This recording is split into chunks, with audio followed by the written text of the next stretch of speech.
तूने किया विगत में कुछ पुण्य पाप, जो आ रहा उदय से स्वयमेव आप।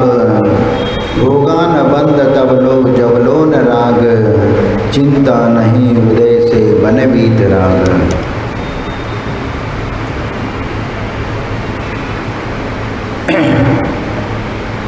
तूने किया विगत में कुछ पुण्य पाप, हम अपने जीवन में कुछ अच्छे बुरे कर्म करके आए हुए हैं और उन अच्छे बुरे कर्मों का फल आज हमने अपने रूप में पाया है और उसका उदय किसी भी रूप में कैसे भी हो सकता है, चाहे अच्छे रूप में हो चाहे पाप रूप में हो या पुण्य रूप में हो, किसी ना किसी रूप में उसका उदय आ जाता है। जो आ रहा है उदय में स्वयमेव आप, अपने आप वो उदय में आ रहा है और अच्छे बुरे कर्म हमारे जीवन के साथ घटित हो रहे हैं। यदि हम अच्छे कर्म करते हैं तो अच्छे फल नजर आ रहे हैं, यदि पूर्व जीवन में हमने कोई बुरे कर्म किए तो जीवन में संकट भी आ जाते हैं और उसका फल भी हमें भोगना पड़ता है। और इसीलिए अच्छे बुरे कर्मों का फल आज मिलता है और इस जीवन में जो अच्छे बुरे कर्म हम करेंगे वह अगले भाव में मिलेंगे।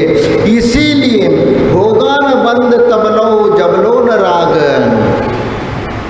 और होगा न बंद तब लो, जब तक राग नहीं होगा, द्वेष नहीं होगा, तब तक तो बंद नहीं होगा। लेकिन जैसे हमारे मन में राग और द्वेष उत्पन्न हो जाएंगे वैसे ही बंद होना शुरू हो जाएगा। इसलिए चिंता नहीं तू उदय से बन बीत राग, और अभी भी चिंता नहीं है कि हम वीतरागी बन करके उस परमात्मा का ध्यान कर सके और परमात्मा के अनुसार हम भी अपने वीतरागता को प्राप्त कर सके।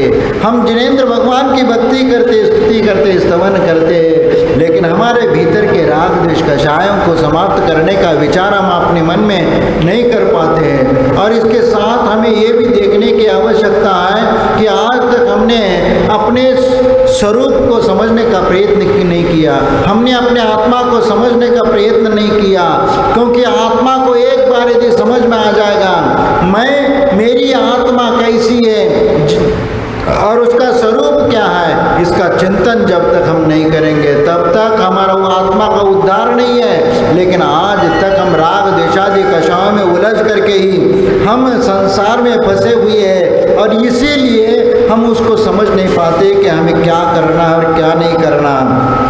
क्योंकि ये 4 दिन की जिंदगी है, लेकिन हम उसमें भी कितने कर्म करते चले जाते, हम उसको समझ नहीं पाते। आप पूरी जीवन देख लेना, हमारी अधिक से अधिक उम्र 70-80 साल की है, इससे ज़्यादा हमारी उम्र नहीं है, लेकिन फिर भी संसार मोह माया में फंस करके उसमें भी हम राग द्वेषादि कषाय करते चले जाते। आदिनाथ भगवान की 84 लाख वर्ष पूर्व की आयु, 84 लाख वर्ष पूर्व की आयु, ये गणना में ही फिट नहीं बैठेगा, इतनी वो उम्र है। और इसीलिए आदिनाथ भगवान की उस उम्र को निकालने के लिए, समझने के लिए हमारे कितना पुण्य करना होगा, क्योंकि हमारा पुण्य इतना है कि 100 साल भी मुश्किल से हमारी उम्र हो पाती है, क्योंकि हमने उतना पुण्य नहीं किया। यदि हमारा तीव्र पुण्य होता और सम्यक दर्शन के साथ यदि होता तो निश्चित है कि हमारे लिए आदिनाथ भगवान जैसे दीर्घायु प्राप्त हो जाती, पूर्व कोटि की आयु प्राप्त हो जाती। अब पूर्व कोटि आयु का मतलब क्या? पूर्व कोटि आयु मतलब कितना? 84 पूर्व को 84 पूर्व से गुना करने पर जो लब्ध आ जाता है वह पूर्व कोटि आयु बोला जाता है। अब इतनी आयु वो दीर्घायु, और आदिनाथ भगवान की तो 84 लाख वर्ष पूर्व की आयु है। आप विचार करो, और हमारी उम्र कितनी है, और इस सांसारिक मोह माया में फंसकर हमने किस प्रकार के राग द्वेषादि जिंदगी जी है। हमने अपने दर्द को नहीं समझा, हमारी पीड़ा जो है उस पीड़ा को समझने का प्रयास नहीं किया। आत्मा किस प्रकार हमारी जी रही है और किस प्रकार के विकल्प आत्मा के मन में होते हैं इसका चिंतन हमने कभी नहीं किया।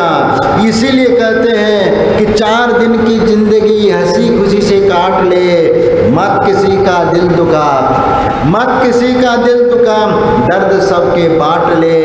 कुछ नहीं है साथ जाना, कुछ नहीं है साथ जाना एक नेकी के सिवा, कर भला होगा भला, गांठ में ये बांध ले जरा, क्योंकि गांठ में ये बांध ले जरा, 4 दिन की जिंदगी हंसी खुशी से काट ले। देखो हम इतनी छोटी सी जिंदगी और इसमें भी हम कितने राग द्वेष करते हैं, कितने सारे पाप करते चले जाते हैं, लेकिन हमें समझ में नहीं आता कि छोटी सी जिंदगी में भी हम कितना पाप करते चले जाते हैं। और ऐसे पाप कर लेते हैं कि जो सागरों को आयु तक उसको भोगना पड़ता है।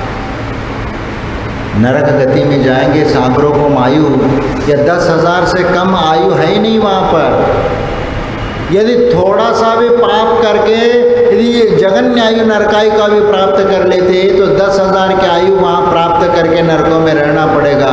10,000 यानी ये जघन्य आयु है, और उत्कृष्ट आयु तो 33 सागर की है। तो इसमें हम किस प्रकार हम अपनी छोटी सी जिंदगी में कितना बड़ा काम करते, लेकिन हमने कभी इस बारे में विचार नहीं करते कि हम पाप करते चले जाते, पाप करते चले जाते, हम उसको समझ नहीं पाते, क्योंकि हमें जो समझना चाहिए उस समझ से हम बहुत दूर है। इसीलिए हम अपने जीवन में छोटे छोटे नियम लेकर के अपने जीवन को कृतार्थ करने का प्रयत्न करना चाहिए, इस जीवन को सार्थक करने का प्रयत्न करना चाहिए था, क्योंकि छोटे छोटे नियम भी हमारे लिए बहुत मायने रखते हैं। इसलिए कि किसी ने कहा है कि घुटनों के बल चलते चलते पांव खड़े हो जाते हैं, और छोटे छोटे नियम एक दिन बहुत बड़े हो जाते हैं।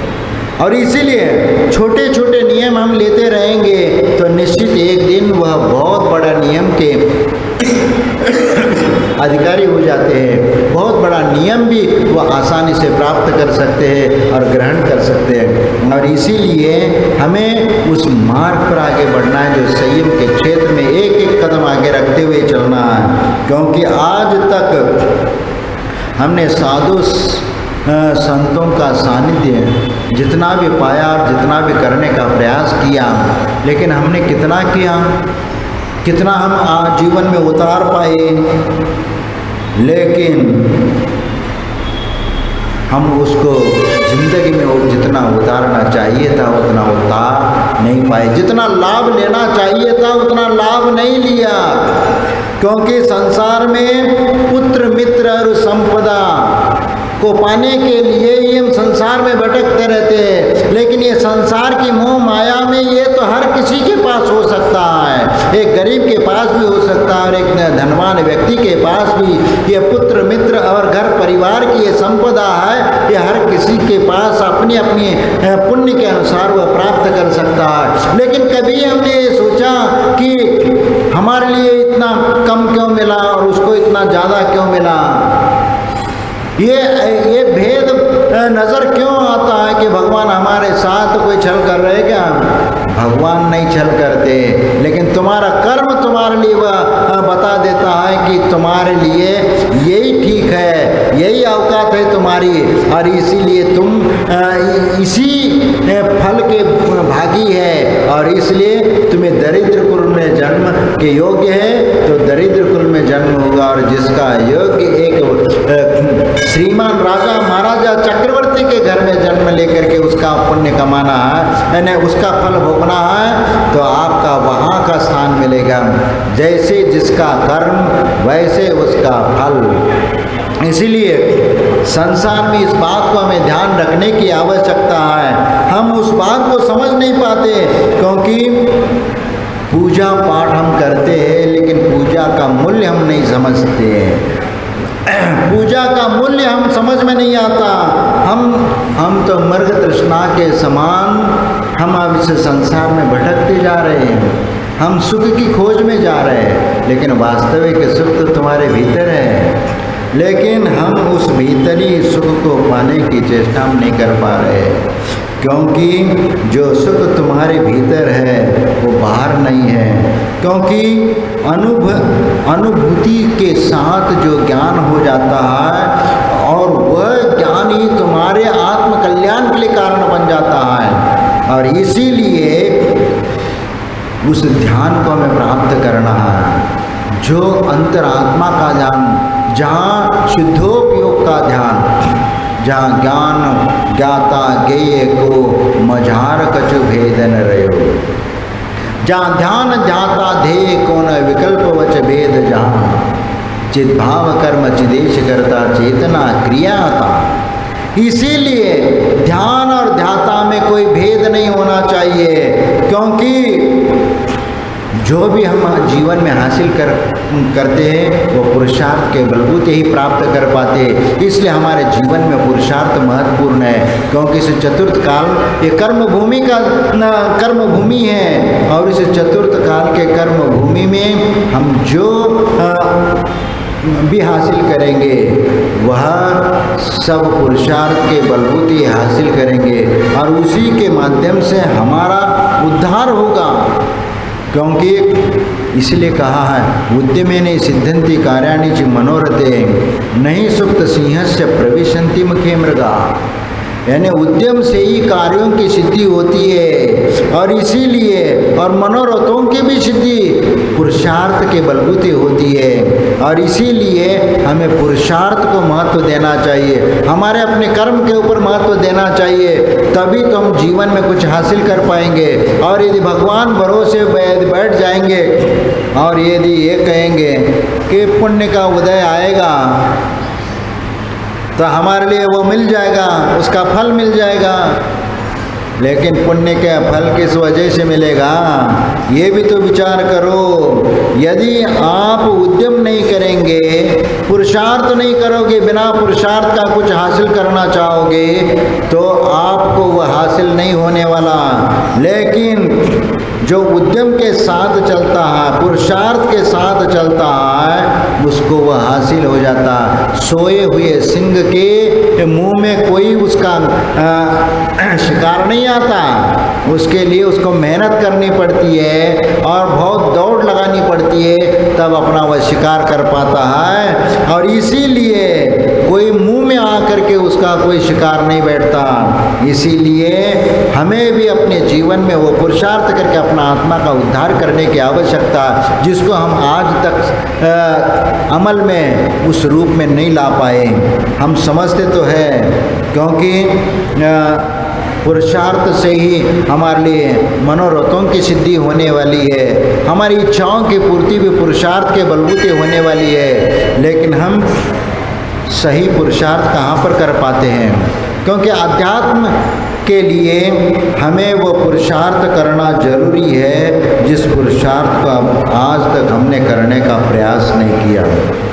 आपको मालूम है कि जो बैठे बैठे जो हासिल करना चाहता है और बैठे बैठे सांसारिक सुख भोगना चाहता है, एक व्यक्ति का एक दृष्टांत मुझे याद आया, मैं वह बताना चाहता हूँ कि एक व्यापारी था। उसने सोचा कि कौन सा धंधा करें, क्या करें जिसमें अधिक से अधिक मुनाफा हो जाए। उसने सोचा कि ऐसे देश में अपन चले जाते हैं कि जहाँ उसका कोई भी उसका अस्तित्व ही नहीं है, और वो चीज़ वहाँ यदि बेचेंगे तो बहुत कमाई होगी। ऐसा सोच करके एक ऐसे द्वीप में उन्होंने जाने का सोचा जहाँ पर गाय भैंस ही नहीं थे, और वहाँ पर जा कर के दूध का व्यापार करने का उन्होंने सोचा। और दूध का व्यापार करने के लिए वह कुछ गाय और भैंसों को लेकर के उस देश में पहुँच जाता है, और वहाँ फर्स्ट दिन वह दूध से कुछ मावा बना करके उसमें थोड़ा सा शक्कर डाल करके वह राजा के पास ले जाता है। और राजा के पास जा करके कहता है कि महाराज, मैं फलाना स्थान से मैं आया हूँ और आपके राज्य में कुछ व्यापार करना चाहता हूँ, लेकिन मैं कुछ अपने व्यापार करने के लिए यहाँ पर आया हूँ, लेकिन आज पहला दिन है, इसलिए मैं आपके लाने कुछ भेंट लाया हूँ, आप इसको स्वीकार करिए।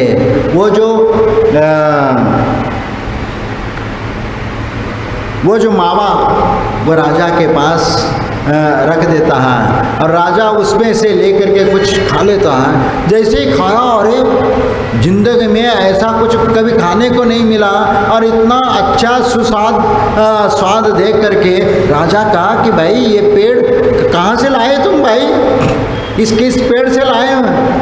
तो वह जो व्यापारी था वाला था, वो कहता है महाराज वो पेड़ हमारे देश में ही होते हैं और मैं उस पेड़ का एक फल लेके आया हूँ और आप प्रतिदिन मैं कुछ ना कुछ आपको लेकर के आया करूँगा।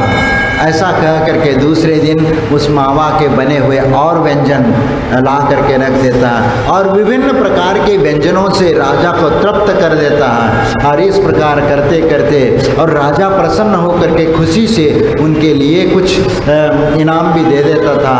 और इस प्रकार उसका और अच्छा व्यापार चला वहाँ उस देश में, जहाँ पर गाय भैंसें ही नहीं थी और दूध का व्यापार ही नहीं चलता था, और वहाँ धूम धड़ाके से दूध का व्यापार चलता रहा। और वह कुछ ही सालों में उन्होंने बहुत धन कमाया और इतना धन कमाया कि धन कमाने की जो उसकी जो चॉइस थी, इच्छा थी, वो पूरी हो गई। और वह सोचता है कि चलो अब अपने देश वापस जाते हैं। ऐसा कह करके अब आखिरी बार राजा का दर्शन कर लेते हैं, इसलिए राजा के लिए कुछ और अच्छी चीज़ उनको गिफ्ट दे करके वहाँ से वह जाना चाहता है। और वो राजा के पास गया और उससे कहा कि महाराज अब जो व्यापार करने की जो ख्वाहिश थी मेरी, वह मैंने अपनी पूरी कर ली है और इसीलिए अब मैं अपने देश वापस जाना चाहता हूँ। तो आप हमारे लिए अनुमति दे दीजिए ताकि मैं समय पर अपने देश पहुंच जाऊं, क्योंकि बरसात आने के पहले मैं वहां पर पहुंच जाऊं। तो वह राजा ने कहा, अरे तुम यदि जाओगे तो वो फल कहाँ से मिलेगा भाई?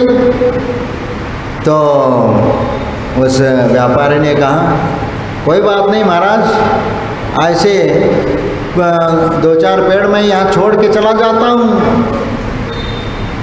और वह राजा खुश हो जाता है कि भाई ठीक है, वो पेड़ यहीं पर छोड़ के चले जाना ताकि उसका फल प्रतिदिन मिलता रहे, ताकि उससे मैं अपनी जो खाने की जो इच्छा लालसा है उसकी मैं पूरी कर सकूं। वह स्वाद और मिठास वह उसके मुंह में अभी भी उसका महक आती रहती थी, तो इसलिए दिन भर उसी में वह मस्त रहता था, बार बार खाने की इच्छा होती थी। तो राजा ने बोला कि ठीक है, यदि तुम जा रहे हो तो उस पेड़ को यहाँ पर छोड़ के चले जाना। तो उनने व्यापारी ने विचार किया, अरे व्यापार करते करते हमने इतना धन कमा लिया और राजा ने भी इतना धन हमें दे दिया कि उनके लाने 2-4 गाय भी छोड़ के चला जाऊं तो भी मुझे कुछ हानि नहीं है और उसमें फ़ायदा ही हुआ मेरा, क्योंकि राजा ने भी मुझे इनाम प्रतिदिन देते रहे और जनता के बीच में भी बेच करके उस सामान को बेच करके बहुत पैसा कमा लिया। अब ठीक है, राजा के लिए कुछ छोड़ के चले जाते हैं। राजा को वो पेड़ छुड़वा दिया और इसके उपरांत उनके नौकरों ने उसको ले जा करके उसको गोश इसमें बांध दिया उसको, और एक पेड़ के नीचे बांध दिया। और राजा ने कहा कि दूसरे दिन राजा ने अपने नौकरों को बोला कि देखो, कल सुबह सुबह जो उस व्यापारी ने जो पेड़ छोड़ के गया है, बस उस पेड़ का ध्यान रखना। वो पेड़ सबसे पहले सुबह में जो भी आपको दे दे सब उठा करके ले आना, लेके आ जाना। तो नौकर टकटकी लगाए के वहाँ पर बैठे रहे, अब वो फल देगा तब फल देगा। और अचानक गाय उठी और उसने जैसे उठी वैसे अपना गोबर गिरा दी और उसको सोने की थाल में उसको पकड़ लिया और उसको थोड़ा सा उसका अलग से ये करके ले लिया और राजा के पास ले गए कि महाराज ये उस पेड़ ने फल दिया है। तो राजा कहता ले आओ भाई, कैसा है देख लेते हैं।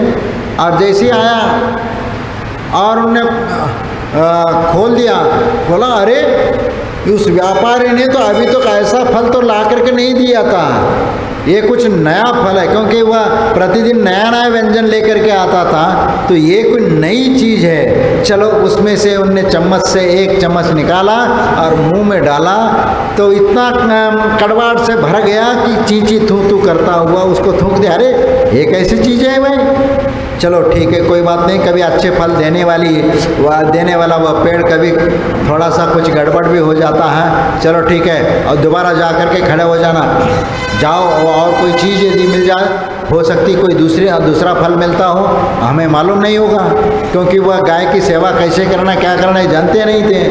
तो दोबारा जा कर के खड़े हो गए, दोबारा जा कर के खड़े हो गए तो अचानक वह लघु शंका करने लग गई।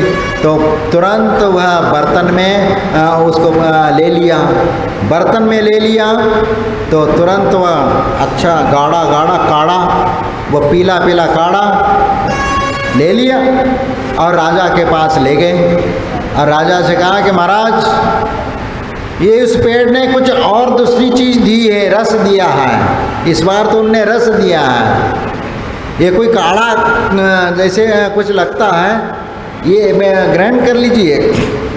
तो राजा ने उसका ढक्कन खोला और एक ग्लास उठाया और ग्लास से जब एक घूंट मुंह में डाला तो मुंह इतना कड़वाड़ से दुर्गंध से भर जाती है कि छींची थू थू करता हुआ उसको फेंक देता और गुस्सा आ जाता है। और गुस्सा इतना जोर से आया कि अरे उस व्यापारी ने मुझे धोखा दे दिया, वह प्रतिदिन जिस प्रकार का पेड़ का फल लेके आता था, आज वह फल नहीं मिल रहा है। और जाओ, अभी दूर नहीं गया होगा, जा करके पकड़ करके ले आओ। और राजा के आदेश पाते ही कुछ सैनिक उस रास्ते पर आगे बढ़ गए और ज़्यादा दूर नहीं गया था व्यापारी, और उसको पकड़ करके राजा के सामने ला करके खड़ा कर दिया। और राजा के सामने ला करके खड़ा कर दिया और राजा ने पूछा, अरे तुमने जो प्रतिदिन जो फल ले करके आते थे, अरे ये फल तो ये दे नहीं रहा है। तो क्योंकि इनको कुछ आइडिया ही नहीं था कि कैसे फल निकाला जाता है, कैसे क्या किया जाता है। तो महाराज पेड़ तो वही है, कोई दूसरा पेड़ नहीं है, और उसी फल से इन्होंने प्रतिदिन आपको पास अलग अलग प्रकार के फल लेकर के आता था और उसका आप स्वाद लेकर के बहुत खुश हो करके प्रतिदिन एक रत्न आप दान में देते थे और मेरे लिए, और वो मेरे लिए कितना खुशी का समय था, और मैं आपके लिए ऐसे कैसे धोखा दे सकता हूँ। तो बताओ, जैसे आप फल ला करके देते थे उससे ला करके लेके आ जाओ। चलो महाराज, आप अपने आँखों से देख लेना वो फल कैसे मिलता है। तो राजा को भी बुलाया और वह स्वयं ही व्यापारी उस गाय के पास जाता है, एक लोटा में पानी लेकर के उसके पहला बछड़े को छोड़ करके थोड़ा सा उसको दूध पिला करके फिर उसको साइड में करके फिर वह गाय के स्तनों को पानी से धो करके फिर वहाँ वो दूध निकालता है। और दूध निकाल करके देखो महाराज, ये पहला दिन ये दूध दिया था, इसमें मीठा मिला करके, दूसरे दिन खोआ ला करके दिया था, और तीसरे दिन उसके और विभिन्न प्रकार के व्यंजन बना करके दिए थे। तो आप देख लीजिए इसी दूध से मैं कैसे कैसे बनाता हूँ, और उसी दूध का अभी तक जितने प्रकार के व्यंजन उनको राजा को खिलाए थे वह सब बना करके खिलाया। तब राजा को विश्वास हो गया कि अरे ये तो बहुत अच्छी बात है। तो जब दूसरे दिन वो व्यापारी बोल करके चला गया चला गया। तो राजा ने कहा कि जाओ, अब जैसे वह उसने व्यापारी ने बताया था उस प्रकार के दूध निकाल करके ले आओ। वो जाए, दूध निकालने लग गए तो गाय ने लात मार दी तो उसका जबड़ा फूट गया, टूट गया। और फिर दूसरा प्रयास करता है, वह दूसरा, उनको समझ में नहीं आ रहा है कि दूध कैसे निकाला जाए, और वो बार बार लात मार रही है। पहला बछड़े को पिलाना चाहिए ताकि वो गाय शांत हो जाए, वो दिमाग में नहीं आ रहा था। फिर किसने बोला, अरे पहले बछड़े को तो पिलाओ। फिर बछड़े को जैसे पिलाने लग गए, वैसे ही वह गाय शांत हो गई। और इसके उपरांत उसको अलग भी कर दिया तो भी वह गाय ने दूध दे दिया। फिर इसके उपरांत उस दूध के जो व्यंजन जिस प्रकार के बताए थे उस प्रकार उसको मिल गया। लेकिन देखो, जो पुरुष जो भाग्य के भरोसे पर बैठ जाता है कि जो मेरे भाग्य में होगा वह मुझे मिलेगा, लेकिन जो पुरुषार्थ करना नहीं जानता और पुरुषार्थ का फल पाने के लिए बहुत पुरुषार्थ करना पड़ता, खुद बहुत तप करना पड़ता, तपस्या करनी पड़ती, तब कहीं उसका पुरुषार्थ का फल मिलता है। लेकिन यहाँ पर वह राजा जो भाग्य से जो वह वृक्ष का फल देगा उसका हम ग्रहण करेंगे, तो बिना पुरुषार्थ का जो फल मिलेगा वही मिलेगा। एक पीला पीला काढ़ा मिलेगा और हरी हरी वह जिसको अब क्या बोलोगे, अब वह हरी हरी मिठाई मिलेगी। हाँ, वह मिठाई मिलेगी। बिना पुरुषार्थ का जो फल पाना चाहता है उसके जिंदगी में यही नसीब में होगा। लेकिन जो पुरुषार्थ करता है, पुरुषार्थ के लिए कभी दांत भी तोड़ने पड़ती है, हड्डी भी टूट जाती है, फिर भी अपना प्रयत्न करता रहेगा तो दूध अवश्य मिलेगा। और दूध मिलेगा तो दूध का फल भी मिलेगा, क्योंकि उसकी मिठास और उसके जितने भी व्यंजन है वह सब कुछ प्राप्त हो जाएगा। इसीलिए जो पुरुषार्थ के बलबूते पर चलता है वह निश्चित अपने लक्ष्य को हासिल कर लेता है, और जो भाग्य के भरोसे पर बैठा रहता है उसके लिए वही चीज़ मिलेगी जो गाय फ्री में दे देती है, बिना लात घूस के देती है, तो वही प्राप्त करके अपनी ज़िंदगी को ऐसे ही ज़िंदगी बर्बाद करेगा। इसीलिए हम अपने जीवन में भाग्य के भरोसे पर बैठना चाहते हैं, क्या जीवन में कुछ पुरुषार्थ करके कुछ पाना चाहते हैं, ये हमारे ऊपर निर्भर करता है कि जितना हम पुरुषार्थ करेंगे और जितना हम मेहनत करेंगे उतना हमारे जीवन में निखार आती जाएगी, आत्मा में भी निखार आता चला जाएगा।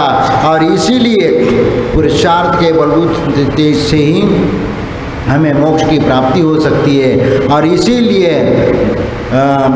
एक कवि ने कहा, धर्म नाही ते पशु मन विला, तैसा नर झाला धर्मावीन। धर्म अर्थ काम तिन्ही साधिजे, सफल करीजे नर जन्म। धर्म अर्थ और काम पुरुषार्थ करते हुए मोक्ष पुरुषार्थ की ओर आप आगे बढ़ते जाइए तो आपका गृहस्थ जीवन एक प्रशस्त मोक्ष का मार्ग बन जाएगा। क्योंकि धर्म पुरुषार्थ करना, क्योंकि धर्म के साथ ही आप गृहस्थ जीवन को अपना लीजिए। धर्म अर्थ काम, धर्म के साथ आपका अर्थ का उपार्जन हो, और अर्थ का उपार्जन न्यायपूर्वक जब होता है तो उसका पुण्य भी मिलेगा।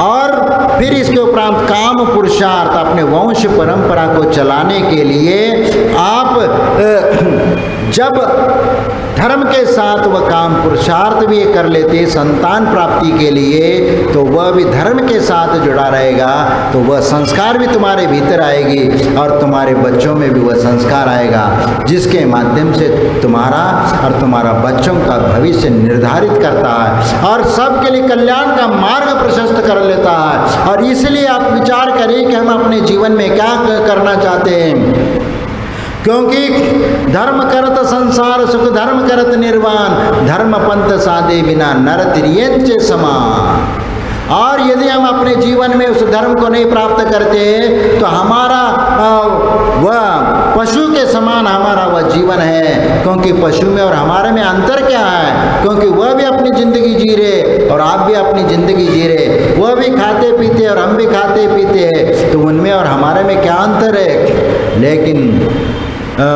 लेकिन मनुष्य में कुछ विवेक है, ज्ञान है, बुद्धि है, और उसके माध्यम से धर्म को अच्छी तरह से समझ करके उसको अपना करके अपना आत्मा का उद्धार कर सकता है और मोक्ष पुरुषार्थ करके अपना कल्याण करता है। इसीलिए हमें क्या करना है हमारे जीवन में, ये पहला हमें समझने की आवश्यकता है। और इसीलिए मोक्ष पुरुषार्थ की ओर बढ़ने के लिए हमें वह प्रयत्न करना चाहिए कि जो आज तक हमें होना चाहिए, करने की जरूरत थी, वह हमने नहीं किया, और इसीलिए तो हम संसार में भटक रहे हैं। धर्म अर्थ काम तीनों की साधना करके जो महापुरुष हुए हैं, आखिरी में मोक्ष पुरुषार्थ करके अपना आत्मा का कल्याण कर लिया है। और इसीलिए हमें उस मार्ग का अनुसरण करते हुए मोक्ष मार्ग पर चलना है। नहीं है तो हम अपने जीवन में एक छोटा सा नियम भी लेने में 10 बार सोचते, विचार करते कि हम इस नियम का पालन कर पाएंगे क्या नहीं कर पाएंगे। इसीलिए आपको ये कुछ कवि कहते हैं कि चेहरे पे चेहरे है बहुत बहुत गहरे हैं, चेहरे पे चेहरे बहुत बहुत गहरे हैं, किंतु खेत की बात है त्याग और संयम के क्षेत्र में अंधे और बहरे हैं। क्योंकि ये इनको और कुछ नजर नहीं आता, उनको तो सिर्फ इतना ही नजर आता है। क्योंकि सांसारिक मोह माया में उलझ करके अपना अस्तित्व को गंवा देते हैं, और इसीलिए मोह माया में इतना व्यस्त हो जाते हैं कि उनका अच्छा और बुरे का भेद भी नजर नहीं आता। इसलिए वो राग द्वेषादि कषाय में उलझ करके इतना पाप करते चले जाते, इतना पाप करते चले जाते, अपने स्वयं का अस्तित्व क्या यही भूल जाते हैं। और इसीलिए तो हम कहते हैं कि जबलोन राग, जब तक राग द्वेष है तब तक बंद है, और जब तक बंद है तब तक संसार है, और जब तक संसार है तब तक ये राग द्वेष कषाय और ये मोह माया सब कुछ संसार में होता रहेगा। और यदि सांसारिक मोह माया से यदि बाहर आना चाहते हैं तो सबसे पहला वीतरागी बनो, और जब तक वीतरागी नहीं बनोगे तब तक तुम्हारा आत्मा का उद्धार नहीं है। इसलिए होगा न बंद तब लो जब लो न राग, चिंता नहीं उदय से बन वीतराग। और चिंता हमें इसकी करनी है कि हमें वीतराग कैसे बनना है। और जिस प्रकार भगवान ने राग द्वेषादि कषाय को नष्ट करके परम वीतराग अवस्था प्राप्त की है, उस वीतराग गुणों को प्राप्त करने के लिए हमें प्रयत्न करना है, पुरुषार्थ करना है, तभी हमारा आत्मा का उद्धार हो सकता है, अन्यथा हमारा आत्मा का उद्धार नहीं हो सकता। और इसीलिए उद्यमेन सिद्धन्ति कार्याणि च मनोरथे नई सुप्त सिंहस्य प्रविशन्ति मुखे मृगा। इस कारिका को हमेशा याद रखना, क्योंकि उद्यम से ही, पुरुषार्थ से ही मनोरथों के और कार्यों की सिद्धि होती है। और इसलिए सोए हुए व्यक्ति के जीवन में कोई भला होने वाला नहीं है। और जो सोया हुआ व्यक्ति भगवान के भरोसे बैठता और अपने पुण्य के भरोसे बैठता है, वह उसके लाने वो काढ़ा और वह हरा वाला मिठाई मिलेगी, इसके अलावा और कुछ नहीं मिलेगा। क्योंकि पुरुषार्थ करेगा तो दूध भी मिलेगा, दूध का मावा भी मिलेगा और उसकी मिठाई भी मिलेगी। और इसलिए कौन सा आपको प्राप्त करना चाहते हो, या आप विचार करिए और उसके अनुसार मोक्ष मार्ग पर आगे बढ़कर अपना आत्मा का उद्धार करिए। जय बोलो।